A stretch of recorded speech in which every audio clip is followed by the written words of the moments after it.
পঞ্চগড়ে বাংলাদেশ জামাত ইসলামীর কর্মী সম্মেলন অনুষ্ঠিত হয়েছে। রংপুর থেকে মোহাম্মদ শহীদুল ইসলামের পাঠানো তথ্যচিত্রে থাকছে বিস্তারিত।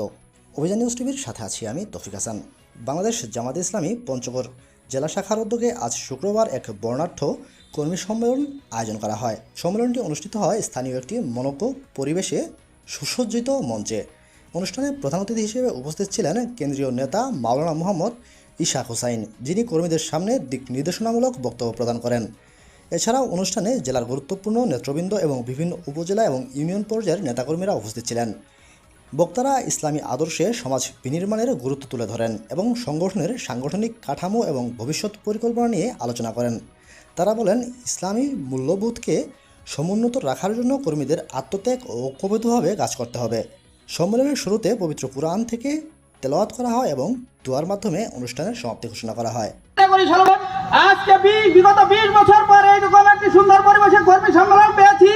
যে কর্মী সম্মেলন পেয়েছি এটা শুধু মুখের শুকরিয়া আলহামদুলিল্লাহ বলে এর শুকরিয়া আদায় করব না, এটি মাঠে ময়দানে প্রতিটি বাড়িতে গিয়ে দিনের দাওয়াত পৌঁছে দিয়ে আমরা এর শুকরিয়া আদায় করতে চাই। সম্মানিত ভাই বোন, আমরা দুরূদ পেশ করি সেই আদর্শ নেতার প্রতি, যেই নেতা আমাদের আদর্শ নেতা, যেই নেতা কল্যাণের শান্তি এবং পরকল্যাণের মুক্তির প্রতি, সেই নেতার প্রতি আমরা শুকরিয়া আদায় করি। আলহামদুলিল্লাহ। সম্মানিত ভাই বোন, শহীদ ভাইদের রুহের মাগফিরাত কামনা করি।